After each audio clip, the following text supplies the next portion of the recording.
I'm 70 now. My hands shake a little when I hold a pen, and my knees complain on cold mornings. But some memories don't fade. They sit in your chest like stones worn smooth by a river, always there, always solid. The day before my wedding is one of those stones. I remember waking up early that morning. The sky was grey, the kind of grey that makes you think rain might come but never does. Inside, though, I felt light. 24 hours remained until I'd marry Elena. On my small kitchen table sat 2 registration tickets, a slim box with cufflinks for my best man, and a to-do list I'd written the night before. I needed to pick up her ring from the jeweler, drop off my suit at the cleaners, and confirm the music with the band leader. My phone blinked, a message from Elena. "My father wants you for dinner tonight. He really insists. 7:00 p.m. Will you come?" I stared at the screen for longer than I should have. The message was polite enough, but that word, insists, it grated like sandpaper. It felt less like an invitation and more like a summons, not for a warm evening, but for inspection. I typed back, keeping it simple. Of course. I'll be there by 7. I set the phone down and walked to the window. Below, in the courtyard, workers were unloading crates for the cafe on the corner. A cat wandered along the curb, unhurried. People were heading to work. Everything looked ordinary. But inside me, tension was building. Not quite fear, but a quiet anticipation, the kind that sits in your stomach and won't leave. I knew Elena's father regarded me with suspicion. Our conversations at family gatherings had always been cold, measured. His gaze always caught small details, piecing them together into judgments I could feel, but never hear spoken aloud. I tried to be polite, respectful even, but after each meeting I'd drive home in silence, turning his words over in my mind, wondering what I'd done wrong. I called my friend David and told him about the dinner. "Stay calm," David said over the phone. "Don't prove anything. Ask them about themselves. You don't owe anyone anything." "I know," I replied. "I just don't want conflict on the last day. Let it be neutral." "If there's a jab," David said, "you'll handle it. You've got the strength and the smarts." I smiled at that. David knew something about me that even Elena didn't know yet. I spoke Italian fluently. My grandmother had been from Tuscany, and I'd spent summers there as a boy, learning the language from her. And the neighbors, I'd kept it quiet over the years, not out of secrecy, but because it never seemed relevant. Until now, maybe. There was something else, too. An email sat in my inbox from an international consulting firm, an offer for a project in Milan. I'd passed the interview weeks ago, but hadn't told anyone yet. I planned to discuss it with Elena after the wedding chaos settled, or when the right moment came. The day passed calmly enough. I picked up the ring, signed the final papers at the registry office, checked my suit. In the evening, I put on a simple dark shirt and pressed trousers. The man in the mirror had steady eyes. Not a boy anymore, not trying to be a hero. Just a normal adult man who wanted to love someone and build a home. At 7 o'clock, I rang the bell at Elena's parents' apartment. Her mother opened the door. She was shorter than Elena, with kind eyes and a gentle smile. She always spoke calmly and sparingly, and I appreciated that about her. She invited me into the living room, where Signor Moretti waited. His hair was neatly combed, his light blue shirt pristine, a thin gold watch on his wrist. His smile lacked warmth. "Good evening," he said. "You're very prompt. Punctuality is a virtue, though not always enough." "Good evening, sir," I replied. "Thank you for inviting me." Elena emerged from the kitchen carrying a salad bowl. "Hey," she said, smiling genuinely, and the tension in my chest eased just a little. "Let's eat." We sat at the table. The tablecloth was immaculate, the dishware polished. Plates held thin slices of prosciutto, and a small bowl of olives sat nearby. Signor Moretti asked questions politely, but it felt less like conversation and more like filling out a form. What were my career plans? How did I intend to provide? Did I understand the responsibilities of marriage? Elena's mother asked me about my favorite book. We talked briefly about poetry. Elena shared a funny story from her childhood. The dinner went smoothly. On the surface, but beneath every phrase, lay a thin edge of tension felt by all four of us. By dessert, Elena stepped out onto the balcony. The band leader had called to confirm the song for our first dance. Her mother went to the kitchen for tea. I was left at the table with Signor Moretti. He leaned toward his wife, who had just returned with the teapot, and said something in Italian, softly but clearly, with a slight smirk on his face. They both laughed briefly and glanced at me with curiosity, as if looking at someone who didn't understand. I lowered my eyes. I've never liked scenes, confrontations, but this wasn't just a casual comment. It was deliberate, an attempt to put me in my place, to test my reaction. The day before my wedding, I took a breath. I stood up, walked around the table, and gently placed my hand on Signor Moretti's shoulder. I covered it with my other hand, the way my grandfather used to do when he had something important to say. Smiling, I looked him straight in the eyes and said in clear, effortless Italian, "I understood everything. You're worrying for nothing. I'm not going to ask you for a single penny. I know how to provide for myself and care for the people close to me." Signor Moretti flinched. His smile vanished. Surprise flickered across his face, then irritation, then confusion. His wife dropped her gaze to her cup, realizing what had just happened before her husband fully processed it, sensing the sudden awkwardness in the room. Elena returned from the balcony. Silence hung heavy. I let go of his shoulder and calmly sat back down. "The band confirmed the song," Elena said, looking between us, sensing something had shifted, but not knowing what. The evening ended without a scandal. At the door, I thanked them for dinner. Signor Moretti said the obligatory words about the big day tomorrow and the need to rest well. His voice was even, controlled, but it carried a new caution. Outside, the air was cool. I walked along the avenue thinking about what I'd said. It was honest and calm, without shouting. I didn't want war. I wanted respect. Inside, there was no smug satisfaction, just clarity. I'd taken a step that couldn't be undone. My phone buzzed. A message from Elena. "You're amazing. I saw something happened. Tell me tomorrow." I replied, "Tonight, just sleep." I returned home, kicked off my shoes, put the kettle on, and opened the company's email. The offer was clear. A year-long project in Milan. Full salary, bonuses, 6 months of rent covered. The move was in a month. The manager's number was at the bottom, with a 3-day response deadline. I reread the email, thinking of Eleanor. We'd been together for a year. She was brilliant, ambitious, sometimes too influenced by her father's opinions. She worked hard, rarely complained, stayed up late designing projects, kept her word, and had no patience for carelessness. She needed partnership, not protection. Elena knew how to love, but sometimes she chose silence over difficult decisions. That was manageable as long as we could talk. I imagined our life in Milan, morning espresso on the corner, an apartment with a balcony and flowers, the Saturday market, the tram's chime. I also saw the other side. Distance from Elena's parents, her father's resistance, a new language in the streets, but a familiar one at work, new people, a new pace. I took a notebook and wrote 2 columns, one for Milan, one for here. In the first, freedom, growth, the project, international partners, the sea on weekends.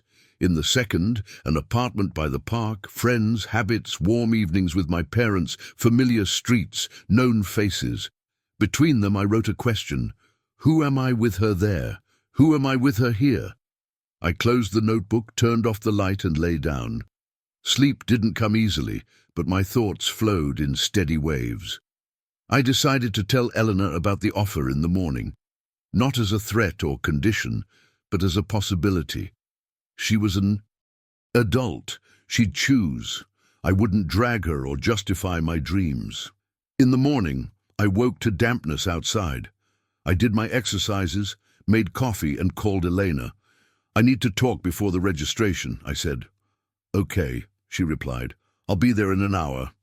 Elena arrived, sat beside me, and looked at my hands. "Speak," she said. "I got a job offer," I said, "in Milan, a year-long project. I want you to know now, I'm not leaving today and I'm not setting conditions. I want us to decide together. Are you ready to go or not? I don't want to hide anything or give up what matters." Elena took the envelope, read the letter, and was silent for a long time. "You're talented," she finally said. "Anyone can see that. This is your chance. I don't want to be the person who chains you to one place." She paused, thinking. "I have nothing set up in Italy. Here, I have work and a few big projects.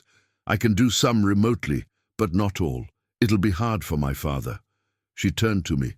"But I'm not a child. I don't want to make decisions at the expense of your future. I'll go. Not out of obligation, but because I want to be with you for real. I'm ready to start from scratch there. I'll try to transfer some work. If it doesn't work, I'll find something new. I'm an adult. I'll manage." She paused again. "And what did you say to my father yesterday?" I recounted it. Elena covered her face for a second, then laughed softly. "Good hit," she said. "Right on target. No blood. I'll make sure our family doesn't have room for those kinds of games." She kissed my forehead. It was calm. Decisions aren't always easy, but sometimes they're simple. We arrived at the registry office on time.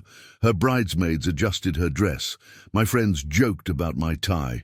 Our parents stood nearby. Her mother smiled. Her father stood straight, expressionless. The ceremony went smoothly. We said yes, signed the papers, and stepped out to rice and laughter. The reception was warm. The band was unobtrusive. In our first dance, I held Elena gently, yet firmly. David gave a short, precise toast, wishing us to listen to each other and not shy away from simple words. At dessert, Signor Moretti pulled Elena aside. I saw him speaking tensely, urgently. Elena listened, nodded, but didn't agree with everything.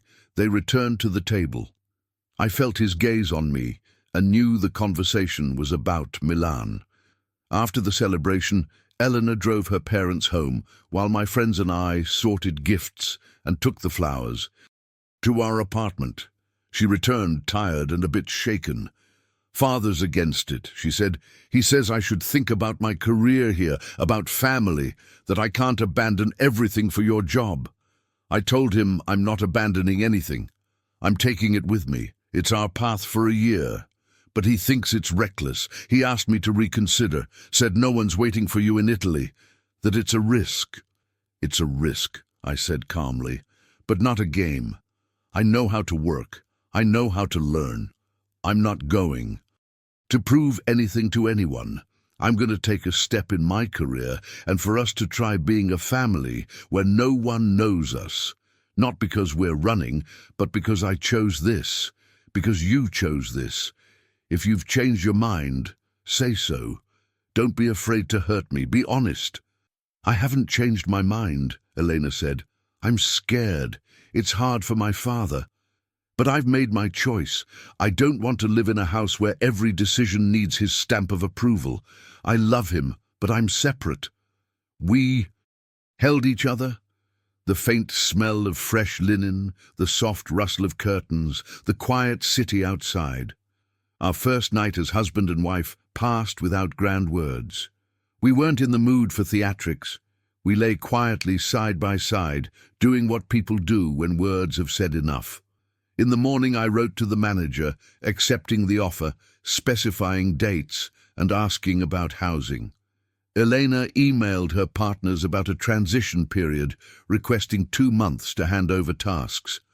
Her mother sent a short message. "I support you." Signor Moretti stayed silent. A week later, Elena met her father at her parents' apartment. The house smelled faintly of laundry detergent. Clean towels lay on the table. "You're leaving," Signor Moretti said, not looking at Elena.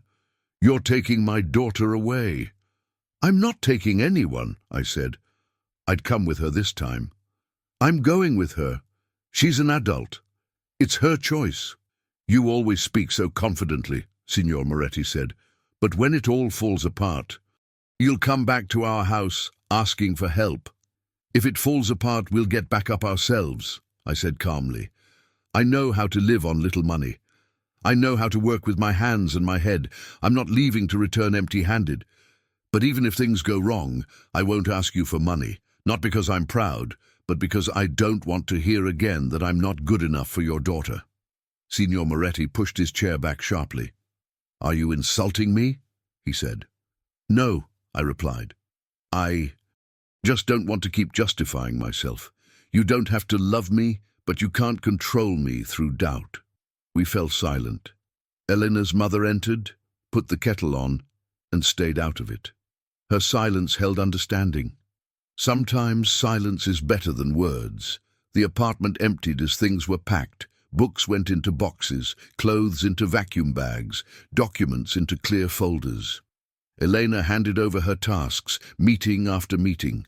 Sometimes she came home late and sat on the floor by the boxes. I sat beside her. We just sat. It helped. Friends hosted farewell dinners, each bringing something. Books, small gifts. David gave me a leather notebook, saying it was good for new beginnings. I smiled. I understood. Signor Moretti called rarely, keeping his distance. Once he invited us for lunch, making Elena's favorite dish. He sat across from her, listening to her voice, trying to accept the change. At the end, he said quietly, looking at his plate, "I don't know how to live without your Sunday visits." "Papa," Elena said, "we'll stay in touch, we'll call, we'll visit for holidays. It's not a break, it's a step. Give us a year." His eyes were wet, and he nodded. Letting children go is always painful, and distance makes it unbearable. But holding tighter only hurts more. At the airport, we arrived 3 hours early. The departure hall was crowded. Elena checked the luggage. I reviewed the documents. The flight board flickered. Signor Moretti and his wife came to see us off. He stood straight, but his shoulders betrayed exhaustion. Elena's mother spoke little, but hugged us tightly. "Live," she said. "You only get one life. Don't waste it on others' decisions." Signor Moretti approached me as if to say something sharp, but stopped. His eyes showed rare vulnerability. He sighed. "Take care of her," he said. "She doesn't always know how to say when she needs something." "I will," I replied. "And she takes care of me too." We passed through security. On the plane, I took Elena's hand. She smiled. Clouds floated below. We left behind cities, roads, forests and yards, warm kitchens, the clink of spoons and cups. Above, it was bright. I felt no euphoria, just calm. That was enough. Milan greeted us with a soft breeze and light noise. The company manager met us at the exit, helping with luggage. The apartment was small but bright, with empty flower boxes on the balcony. The landlady had left plates, a pan, and a kettle. The first night we slept on fresh sheets, waking to the sound of trams. I went to the office in the morning. Elena stayed to unpack and email colleagues. At the office, they welcomed me warmly, gave me a desk by the window, introduced me to the team, and handed me a task plan. At noon, they took me to City Hall to sort out paperwork. The first weeks were like learning a new language, new faces, roots, rhythms. I kept my head steady, didn't pretend to understand when I didn't, and wasn't shy to ask. In the evenings, I told Elena about meetings and mistakes. She laughed, sharing her own struggles.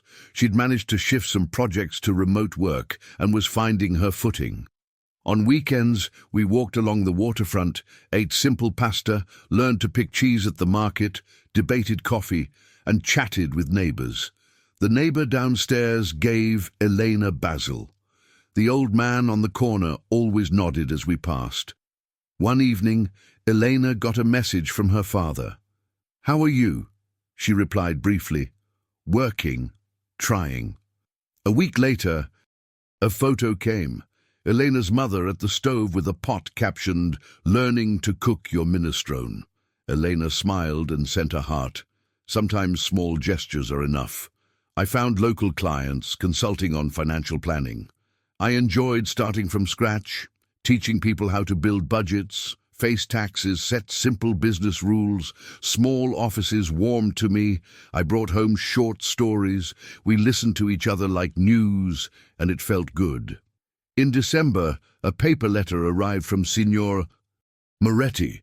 In a thick envelope, his handwriting neat. Elena opened it in the kitchen. 2 pages. The first said he was struggling but trying to adjust, that Elena was his anchor, and he feared losing her forever. He admitted his words at the dinner were foolish, born from fear.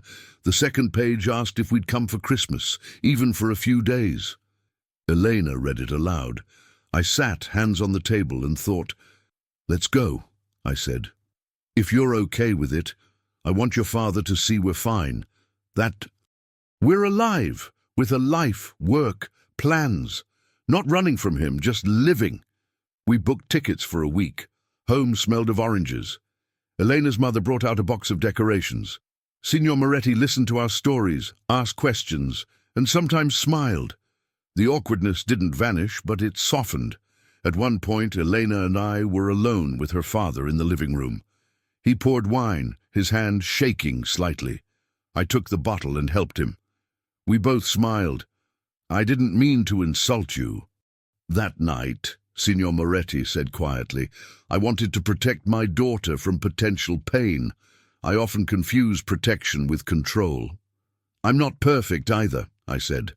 "I make mistakes too, but Elena and I managed to talk. That's better than anything else." Signor Moretti nodded, and in slow, slightly clumsy Italian he said, "I'm still learning, but I want to speak your language too." I smiled. It was better than any apology. We drank wine, opened a box of cookies, and called the women.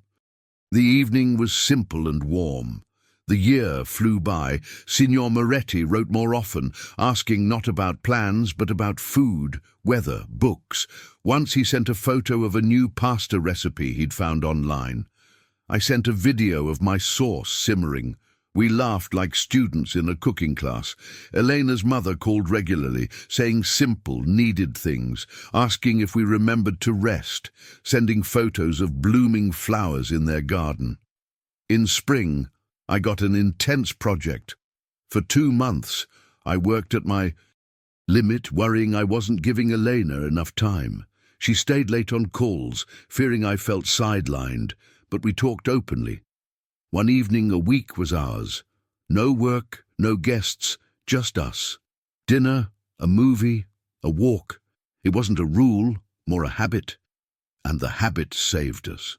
One evening we came home late. The kitchen smelled of garlic. A thick envelope from the company lay on the table. I opened it.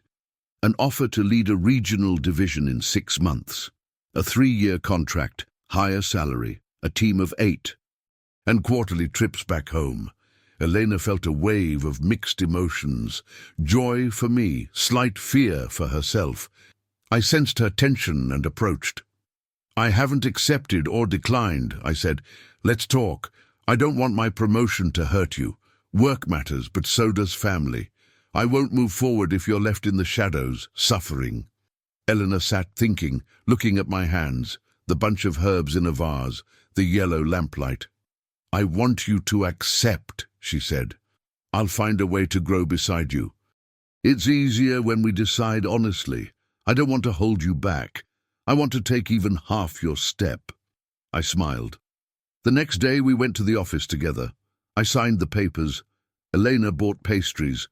We celebrated alone, then called our parents via video. Signor Moretti smiled genuinely, said he was proud, then added he'd study Italian harder. In autumn, Elena showed me a test with 2 lines. I sat on the bed's edge, grabbed at the air, unsure where to put my hands, then laughed and cried. So did she. We sat on the floor, holding hands, afraid to speak. Words scare miracles. We decided to tell our parents later, after a doctor's visit, moving quietly through the days. That evening, we video-called our parents. Eleanor's mother understood first and smiled. Signor Moretti looked at the screen, covered his mouth and teared up. He spoke softly. "Come for New Year's. I'll make my mother's soup and I promise not to argue. I just want to hold your hand." I felt an old weight lift from my own chest, not gone, but gently removed, making it easier to breathe. That was 50 years ago. I'm 70 now, sitting in the same apartment in Milan where we raised our daughter. Elena is in the kitchen making coffee. I hear her humming the song we danced to at our wedding. Signor Moretti passed away 10 years ago. At the end, he held my hand and said in perfect Italian, "You were right.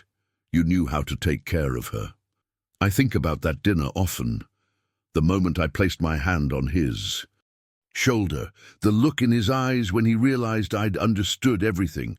Some people say you shouldn't respond to provocations, that you should let things slide. But I don't agree. Not always. Sometimes speaking up, calmly, honestly, without malice, is the only way forward. It's not about winning, it's about respect. That night, I didn't win anything. I just showed him who I was. And in doing so, I gave him the chance to see me clearly. He took that chance. It took time, but he took it. And that made all the difference. Elena brings me coffee now. She sits beside me, and we look out at the city. The trams still chime. The neighbors still wave. Our daughter calls from London where she works and tells us about her life. Everything is ordinary. Everything is enough. I wouldn't change a single moment.